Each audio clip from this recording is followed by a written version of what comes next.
Hello, I'm Jill Wigmore-Welsh. I'm the Director and Clinical Lead for Modern Pain Care UK.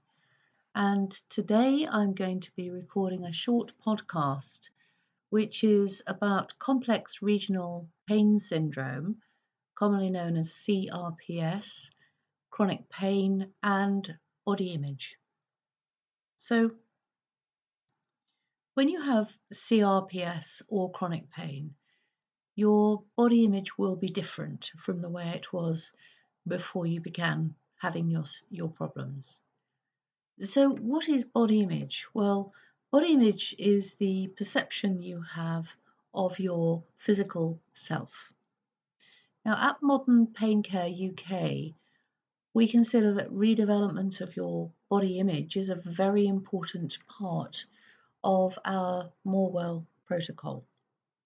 So, all of our rehabilitation and recovery programs include improving body image because body image is incredibly important for day to day self use. So, why do we need it? Well, having good body image and body awareness is a very important skill because your body image and awareness supports your conscious day to day experience. It really allows you to be able to carry out skilled and coordinated body activity. So, as you interact with the environment, you need to use your body. Every thought, every emotion, every intention, every movement is a product of your brain and your nervous system's physical state. Uh, your experiences are patterns of brain activity, and scientists often refer to these as maps. You've probably heard the term neural maps or cortical maps. Now, you've been gathering information about your body and creating your own sense of your body image from very early in your development as a young baby. Over time, as you've interacted with the environment around you and undertaken different activities, you'll have progressed into adult life with a lot of information that's been gathered. Now, it's fair to say that everybody has a slightly different way to develop this capability. So, everyone is born with a slightly different natural talent for doing it. Some young babies and children just seem to be naturally more physically capable, coordinated, with better and earlier high eye-hand coordination than others. So, for various reasons, different people have different skill levels in adult life, and some are simply just more physically able than others. So, I'm sure that you've come across people who just seem to be naturally good at physical activity, catching a ball and throwing a ball, or hitting using a bat. They can just tell where in space something is. So, how does this capability come around?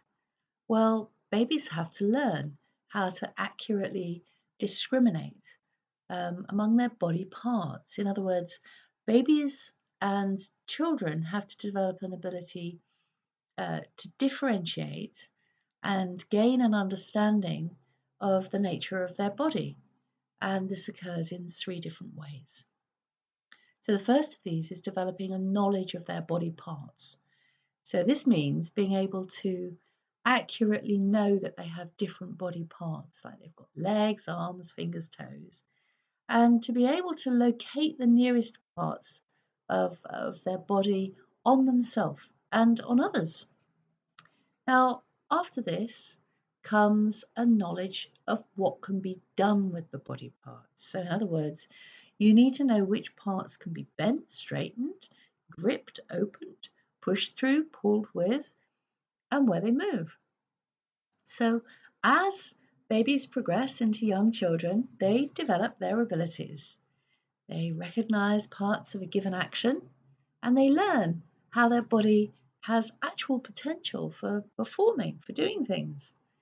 They learn to make sort of crude attempts at bending and straightening and controlling all their limbs, then one limb, then another.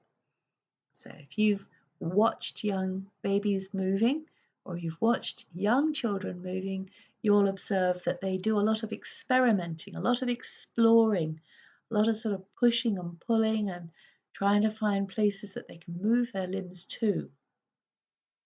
Now, children also need to learn how to make the parts move efficiently, and this involves body awareness. So, this refers to the ability to organize and reorganize their body parts for a particular movement and action, and then to make the actual performance of a movement task. Alongside all of this is the development of spatial awareness, which is part of perceptual motor development and is included within body image. Now, spatial awareness means that you know how much space your body occupies and its relation to external objects. And you develop this through a variety of movement activities, and with practice and experience, children progress from their world of locating everything in external space relative to themselves to the development of an objective frame of reference.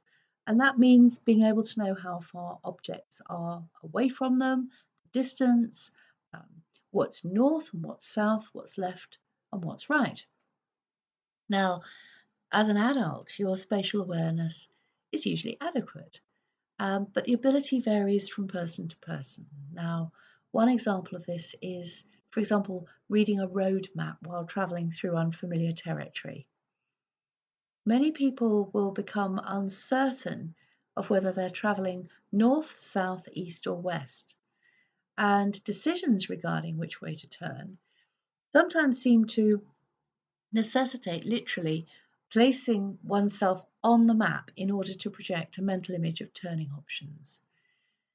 Now, this part of awareness also has a relationship with laterality, and that refers to an internal awareness of the various directions of the body with regard to location and direction. In other words, you need to know your left from your right. So you know which direction is turning left and which direction is turning right. The concept of laterality might seem so basic to most, but it's difficult to believe, that we needed to develop this ability in childhood. So in other words, you needed to know which was your right hand and which was your left hand, which is turning to the right, which is turning to the left. And after you've had an injury, you can sometimes lose the ability to know your left from your right. So if somebody has a stroke or a brain injury, it's quite different from developing chronic pain. But sometimes people with chronic pain can present with what seem to be similar inabilities to tell left from right, which are found in people with brain injury. Now, this probably relates to what we term, and it's not perhaps a very nice term, but we term it something called fear avoidance. Now, people who have CRPS and chronic pain often find that movement seems to trigger pain. So deep inside their system, something tells them to stop doing what they're doing. And this can be because if something feels dangerous, let's face it, if you think that there's going to be a box of snakes that someone's offering to you, you're not going to put your hand inside it because you're going to believe that it's dangerous to do that, and you're going to stop yourself from doing it. But unfortunately, a lack of motor activity and a lack of habit in using these, what we call neural maps, these brain maps, can lead to the brain and nervous system effectively forgetting what to do. So it just sort of shuts off, really. So that's not the same as a stroke, but can present with similar signs and symptoms.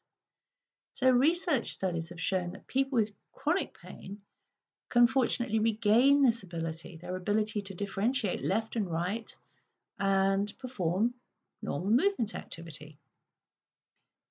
Another aspect of body awareness and movement is directionality. And this is the external projection of laterality. So it gives us a dimension to objects in space.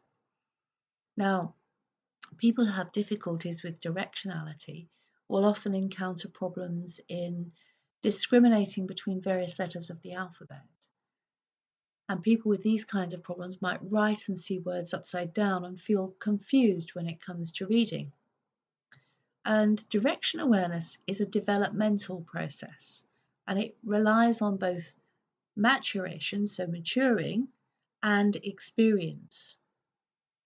And sometimes people with chronic pain have lost their skill in knowing the dimensions of positions of objects in space, their own body relation to them, even difficulty discriminating between various letters of the alphabet, shapes, and all sorts. So, these are all very important things to understand.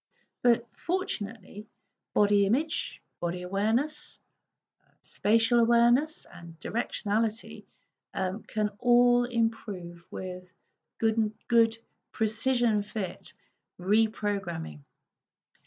So, just to conclude, if I can say that, here at Modern Pain Care UK, we really do use a large number of approaches that can help you to improve, especially if you have painful injury or disease or disorder, if you have pain and limitation of function and movement. And we specialize in creating a protocol that fits with the individual's perceptions and preferences. So whatever it is, whatever protocol that we're designing, this is a custom fit for you. And your protocol will be one that we review, but it will specifically address the areas that you would like to develop and also take account your own natural abilities. Now, if you want to get in touch, you can get in touch with me through sending a message via my messenger to Facebook. You can email me, jill@wigmore-welsh.com, or you can contact me through the website modernpaincare.co.uk, and I hope this has been helpful to you. A lot of the recordings that are up on here have elements of body awareness involved in them. And if you're interested in finding out more or completing a program, then do get in touch. Thank you very much. This is Jill Wigmore-Welsh here, Director and Clinical Lead for Modern Pain Care UK, and I hope you have a very good day. Take care.